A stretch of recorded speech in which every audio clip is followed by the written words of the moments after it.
संभल का शाही जामा मस्जिद एक बार फिर सुर्खियों में है। इस बार भारतीय पुरातत्व संरक्षण ESI द्वारा भेजे गए एक नए साइन बोर्ड के कारण, जिसमें मस्जिद को उसके सामान्य नाम के बजाय जुमा मस्जिद लिखा गया है। इसके बाद से ही चर्चा शुरू हो गई है कि क्या वक्फ संशोधन कानून 2025 लागू होने के बाद संभल का जामा मस्जिद वक्फ की संपत्ति नहीं रह जाएगी, जिसको लेकर अब ओवैसी ने बयान दिया है।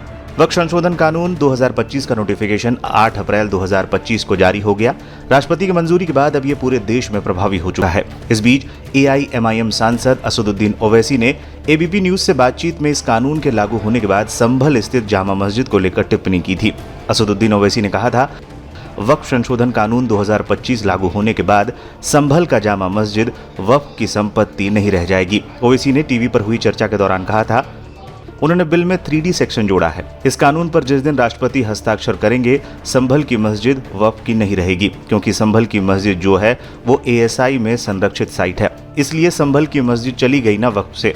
मैंने पहले ही कहा था कि संभल जामा मस्जिद नए वक्फ कानून में वक्फ की संपत्ति नहीं रहेगी, और आज संभल की जामा मस्जिद को ASI संरक्षित स्मारक का बोर्ड लगाकर उसका नाम जुमा मस्जिद कर दिया गया।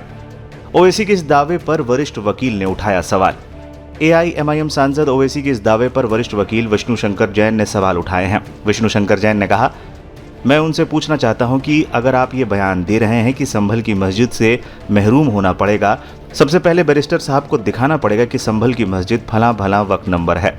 संभल की मस्जिद इस दिन वक्फ दर्ज हुई, ये वक्फ डीड है उसकी या फिर ये वक्फ बाय यूजर है।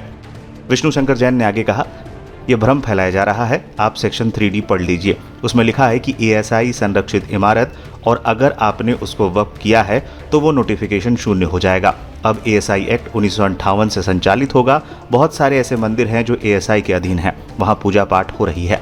बहुत सारी मस्जिदें हैं जो देश में हैं, वो ASI के अधीन हैं, लेकिन वहाँ नमाज पढ़ी जा रही है। इसलिए ऐसा कहना भ्रम फैलाना है कि अगर कोई इमारत ASI के अधीन है तो वहाँ मेरी पूजा रुक जाएगी या नमाज रुक जाएगी, ऐसा कहना इस एक्ट के खिलाफ है।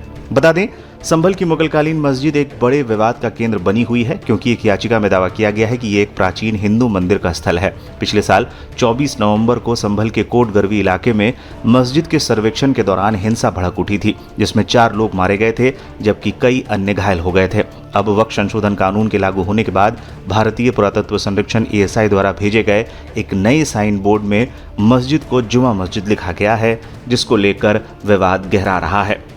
बता दें, संसद में लोकसभा में वक्फ संशोधन बिल के पेश होने के दौरान असदुद्दीन ओवैसी ने जोरदार भाषण दिया था, जो सोशल मीडिया पर अब भी वायरल है। सब जितने हिंदू धर्म के प्रॉपर्टीज है, सिख धर्म के, बौद्ध के है और आपके जैन के, वहां पर उन्हीं के मजहब का ऑफिसर होगा। और कहां पर नहीं होगा? वक्फ बोर्ड में। Waqf board is a pure religious institution, इसको समझने की जरूरत है। तो आप ये कर दे रहे हैं सर। अच्छा सर, आप देखिए, अब आप आ जाइए ये ट्राइब्यूनल पर। मुझे समझ में नहीं आया सर कि हमारे होम मिनिस्टर वजीर दाखिला ने क्या कह दिया कि 2013 का जो कानून है वो नहीं बनता तो हम नहीं लेके आते। मैं बड़े अदब के साथ उनसे पूछना चाह रहा हूं कि क्या उस वक्त राजनाथ सिंह साहब, अडवाणी साहब, हमारी लेट सुषमा स्वराज, ये बड़े बड़े नेता यहां बैठे थे? आपने यूनानिमस उस कानून को पास करवा दिया। कीर्ति आजाद थे उस वक्त, अब यहां बैठे हैं वो TMC में। तो क्या आप गलत थे या वो गलत थे? हमको बता दीजिए, आप बता दीजिए। क्योंकि अगर अडवाणी आपके लिए बहुत बड़ा नेता है, मेरे लिए नहीं हो सकते, आपके लिए आपने पद्मश्री दिया उनको। मोहतरमा सुषमा स्वराज की जबरदस्त तकारीर का मैं कायल हूं, वो बैठकर उस 2013 को यूनानिमस पास कर दिए। मुझे कंफ्यूजन है कि क्या अमित शाह, नरेंद्र मोदी बड़े हैं या अडवाणी बड़े हैं? आपके लिए आप तय कर लीजिए। अच्छा सर, आपके tribunal sir, railway Clements tribunal, NGT tribunal, income tax, वैसे 14-15 ट्राइब्यूनल है। हिंदू एंडोमेंट का ट्राइब्यूनल, सबका अपील नहीं होती, रिव्यू होता है। गृह मंत्री सरकार कह रही है कि नहीं, रोक दिए, रोक लगा। कैसे रोक लगाते हैं? रिव्यू और अपील में तो फर्क होता है ना सर। आप ही कह रहे हैं कि पूरे कोर्ट्स में बैकलॉग है और आप अपील कर रहे हैं। अच्छा सर, रिटायर्ड डिस्ट्रिक्ट जज 95 में सिटिंग डिस्ट्रिक्ट जज था, जो एडमिनिस्ट्रेटिव कंट्रोल था CGI साहब, उसको निकाल दिए। अच्छा सर, अब आप अभी हमारे मंत्री साहब ने कहा trust, sir Shri Sai Baba trust 2004, वो ये कहता है जो ऑफिसर उसमें काम करता है उसको साई बाबा का डिवोटी होने चाहिए और उसको डिक्लेरेशन लिख के देना पड़ेगा। यहां पर हो रहा तो यहां पर क्यों नहीं हो रहा? अच्छा सर, आप फिर देख लीजिए, ये आपका हो गया सर। हां, अब अमित शाह साहब ने सेक्शन 2A के बारे में कहा और उन्होंने इस बात का इकरार कर लिया कि दाऊदी बोहरा के लिए यह बनाया गया है। मगर मैं आपके जरिए से गवर्नमेंट से पूछना चाह रहा हूं, आपने तो उस प्रोवाइजो में दाऊदी बोहरा का नाम ही नहीं लिखा, आपने उनको भी थैंक यू कर दिया, उनका नाम क्यों नहीं लिखा आपने?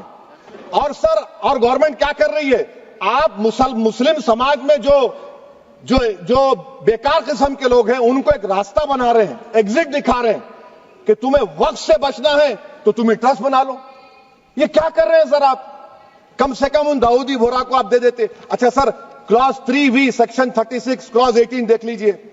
Oral Waqf, oral appointment has sought to be discontinued even though it is recognized practice in Islam. Muslim personal law has recognized oral waqf and 1937 Shariat Application Act. Sir, आप clause 39 पर आ जाइए। 5 साल के लिए मुसलमान। मैं किरण रिजिजू से पूछना चाहता हूं, सर दाढ़ी रखे तो मुसलमान प्रैक्टिसिंग है या क्लीन शेव आपकी तरह है? तो बताइए हमको, प्रैक्टिसिंग क्या होगा? अच्छा, किसी को पकड़ के मॉब लिंच कर दिया और बोले कि JSR का नारा लगाया, और वो JSR का नारा लगाया तो क्या मुसलमान रहेगा? नहीं रहेगा। या फिर देश के प्रधानमंत्री ने कहा था कपड़े देखकर पहचानो, तो क्या कपड़े देखकर आप कह देंगे? अच्छा, अगर कोई क्रिश्चियन हिंदू धर्म कबूल करता है तो क्या वो मंदिर को नहीं दे सकता प्रॉपर्टी? फिर भारत के संविधान में आर्टिकल 300 क्यों है सर? राइट टू इक्वालिटी क्यों है? फ्रीडम ऑफ रिलीजन क्यों है? 5 साल कहां से लाएंगे? अच्छा सर, और एक चीज सर, और एक चीज मैं आपको बोल के खत्म कर दूंगा सर। इस बिल में वक्फ औलाद का सर, इसमें आप देखिए clause 432, the creation of waqf al-awlad shall not result in denial of inherent rights to heirs, including women heirs or the waqif or any other right of person. Sir, ये article 25 का violation है, शरीयत application act 37 का violation, article 300A का violation है। अच्छा, हिंदू धर्म में सेल्फ एक्वायर्ड प्रॉपर्टी को एक हिंदू, अब उसके फर्ज के 2 बच्चे हैं, वो एक को अपनी पूरी दौलत दे सकता है, कोई रोक टोक नहीं है। वो कहेगा नहीं मैं घर के बच्चों को नहीं दूंगा, मोहल्ले के गरीब को दे दूंगा, वो भी कोई रोक टोक नहीं है। वहां पर आपको बच्चों की फिक्र नहीं है। जब मैं अपनी प्रॉपर्टी को अल्लाह को मालिक बनाकर दे रहा हूं, आप कह रहे बच्चों की फिक्र नहीं है।